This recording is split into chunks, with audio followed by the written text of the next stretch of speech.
Assalamualaikum warahmatullahi wabarakatuh. Bismillahirrahmanirrahim. Alhamdulillah. Alhamdulillahi wa kafa. Wassalatu wassalamu ala imami ahli safa wal wafa. Sayyidina Muhammadin al-Mukhtaril Mustafa. Wa alihi ahli safa. Wa sahbihi ahli wafa. Wa man tabi'ahum bi ihsanin waqtafa. Amma ba'du. Saudara-saudaraku yang dirahmati oleh Allah subhanahu wa ta'ala. Marilah kita buka kajian kitab Wasiatul Mustafa ini dengan Ummul Quran, Ummul Doa, Suratul Fatihah. Berharap mudah-mudahan ilmu yang akan kita kaji bersama-sama ini nanti dijadikan ilmu nafi', ilmu yang mendatangkan manfaat, menolak madarat, menarik keberkahan-keberkahan hidup kita fid dunya wal akhirah. Ala hadhihi niyyah wa ala kulli niyatin salihah. Wa ila hadratin nabiyil mustafa rasulillah sallallahu alaihi wasallam wa alihi wa ashabihi wa azwajihi wa dzurriyyati wa ahli baiti ajma'in lahumul fatihah.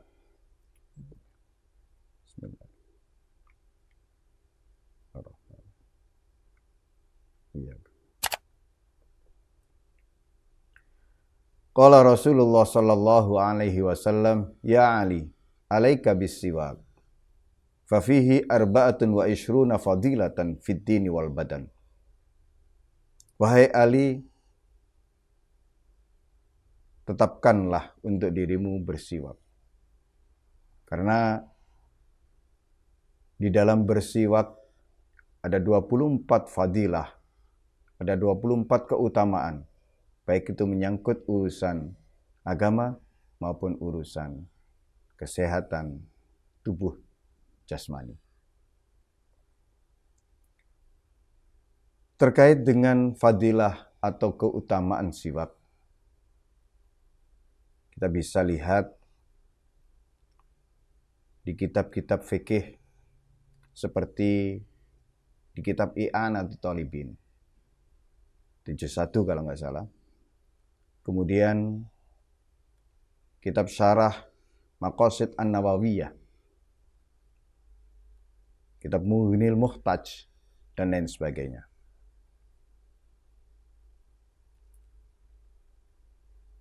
Yang perlu kita ketahui di sini adalah sebegitunya Nabi menganjurkan untuk menjaga kebersihan. Di dalam menjaga kebersihan itulah termasuk ibadah.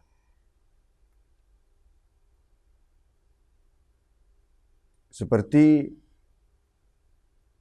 hadis yang diriwayatkan dari Abu Umamah. Rasulullah SAW berkata, tasawwaku fa innas siwaka madharatun lil fam, mardatun lir rabb. Nabi memerintahkan, hendaklah kalian bersiwak. Karena sesungguhnya siwak itu madharatun lil fam, membersihkan mulut. Mardatun lir rabb, dan menjadikan hamba tersebut diridhai oleh Allah.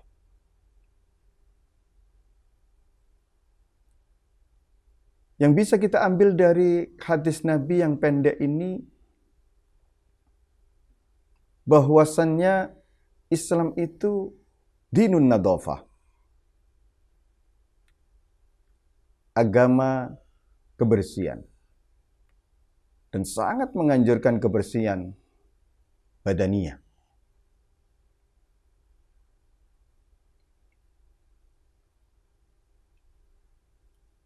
Dengan bersiwak saja, ini sudah dinilai ibadah oleh Allah. Seorang hamba bisa mendekatkan diri kepada Allah dengan bersiwak. Nah,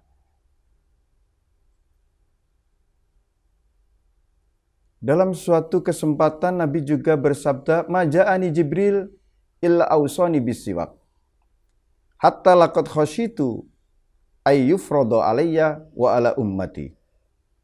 Walaula anni akhafu an asyukka ala ummati la faradtuhu lahum. Wa inni la astaku hatta laqad khasyitu an ukhfiya maqadima fami." Setiap kali Jibril datang kepadaku, ia berwasiat, berpesan kepadaku untuk bersiwak. Hingga aku takut jika hal itu diwajibkan atasku dan atas umatku. Sungguh seandainya, sekiranya Nabi tidak khawatir bahwasannya hal itu memberatkan umatnya, niscaya Nabi mewajibkan untuk bersiwak. Nah, dari hadis di atas, yaitu hadis tasawwaku fa inna siwaka madharatun lil fam mardatun lirrab. Ini bisa diambil kesimpulan bahwasannya di dalam bersiwak itu ditetapkan setidaknya, jika disimpulkan faidah, kegunaan, manfaat dari bersiwak itu 3 hal. Yang pertama, himayah, perlindungan diri. Yang kedua, wikoyah, pencegahan diri. Dan yang terakhir adalah toharo, kebersihan diri. Dari pelajaran diperintahkan untuk bersiwak saja, ini mengandung arti kita hendaknya senantiasa himayah, melindungi diri kita dari berbagai penyakit. Bersiwak saja itu menjaga kesehatan mulut kita kalau secara lahiriah. Ini himayah dari berkata kotor, berucap yang tidak baik, berbicara yang tidak diridhai oleh Allah. Ini kaitannya dengan perintah bersiwak, menjaga kesehatan mulut, melindungi mulut dari berbagai bakteri, penyakit. Ini dengan perintah bersiwak itu seperti itu. Kemudian yang kedua adalah wikoyah, mencegah. Mencegah masuknya berbagai macam penyakit. Mencegah lisan dari berucap, berkata yang tidak diridhai oleh Allah. Dari ghibah, dari namimah, adu domba, dan lain sebagainya. Dan yang terakhir, toharo. Di dalam bersiwak itu adalah toharo, menjaga kebersihan. Menjaga kebersihan, menjaga kesucian mulut kita. Menjaga kebersihan, kesucian lisan kita. Misalkan dengan terus-menerus berzikir, tilawah Al-Quran, tartil Al-Quran, dan lain sebagainya. Saudara-saudaraku yang dirahmati oleh Allah Subhanahu wa Ta'ala, kapan sebaiknya kita bersiwak? Berdasarkan apa yang sudah dilakukan oleh Nabi, apa yang sudah dicontohkan oleh junjungan kita, Nabi Agung Muhammad SAW. Yang pertama, bersiwaklah sebelum sholat. bersihkan mulut dan lisanmu dari berbagai kotoran, dari berbagai ucapan yang tidak baik sebelum sholat. Yang kedua, indal wudu, sebelum berwudu. Sebelum berwudu, sebelum berkumur, bersiwaklah. Yang ketiga,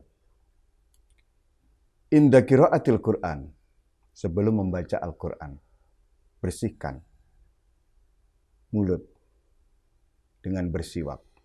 Bersihkan mulut dari berucap, berkata yang tidak baik, yang tidak diridhai oleh Allah.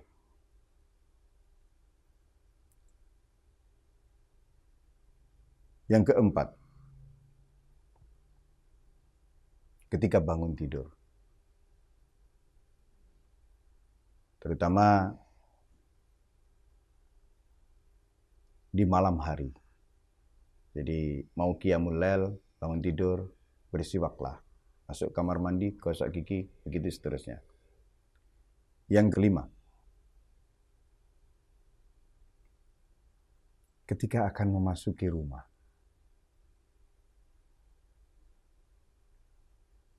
yang keenam, ketika mendapati bau mulut yang tidak sedap.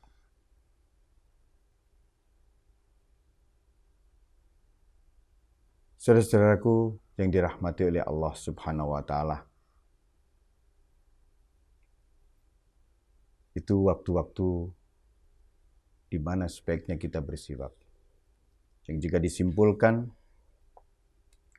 fadilah keutamaan bersiwak itu adalah tidak hanya untuk tubuh jasmani, tapi juga untuk kesehatan, atau fadilahnya keutamaannya juga sampai ke urusan agama kita.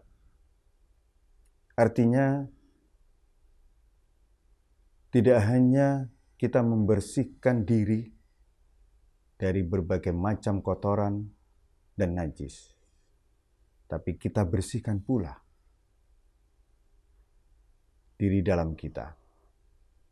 Dengan bersiwak, kita membersihkan mulut kita dari berbagai bakteri, dari bau aroma yang tidak sedap, yang itu akan mengganggu dan menyakiti orang lain. Nah, demikian pula hendaknya kita terus upaya menjaga, membersihkan lisan kita dari ucapan-ucapan yang semestinya tidak harus kita ucapkan. Karena salah satu hal yang menentukan kualitas keislaman seseorang adalah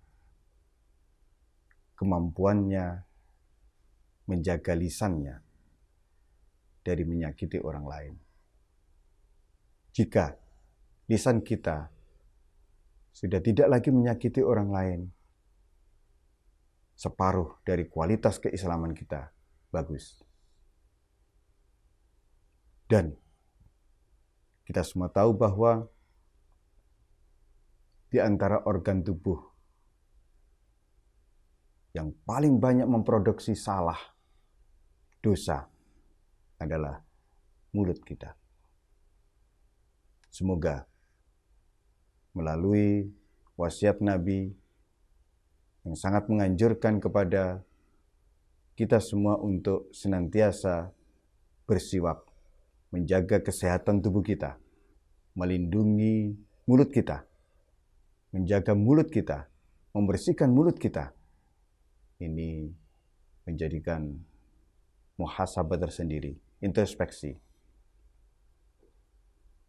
Kita jaga agar mulut kita, apa yang keluar dari mulut kita, apa yang terucap oleh lisan kita, benar-benar kul khairan, ucapan yang baik, ucapan yang benar. Jika mulut kita belum mampu berkata yang benar dan baik, kita belajar untuk membisu, mendiam. Hadanallahu wa iyyakum ila siratal mustaqim. Wassalamualaikum warahmatullahi wabarakatuh.